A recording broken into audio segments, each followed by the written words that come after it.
During this milestone period, each financial institutions who partner this project achieved to reach for 2,000 clients relating to the different sectors like agriculture and livestock and renewable energy.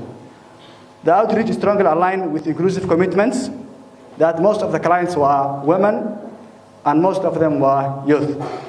And sector-wise, for financing for this project, 83% was productive sectors. During this milestone, the lesson learned from this project was the financial institutions gained several critical insights. The demand for this small micro enterprise financing is higher than supply. Regions with strong branches presence showed significantly higher uptake. Many SMEs require for financial literacy, bookkeeping skills, and business development support. The key challenges encountered to this project was documentation and formalizations for the clients, limited collaterals and market volatility. Digital literacy gaps also limiting use for this project. The impact on this project for the SMEs and the communities, the financing deployed through the FIG program created visible and transformative impact. Women enterprises expand small retail shops, tailoring business and food markets.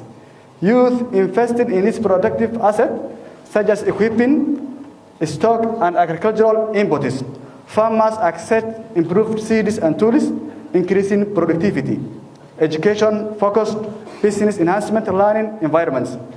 Commitment going forward. Financial institutions remains fully committed to deepen financial inclusion, expand outreach to underserved regions, enhancing digital financial institutions, strengthening youth, women-focused financial products, increasing financial facilities for agriculture and productive sectors, building stronger monitoring, reporting, and impact measurement systems.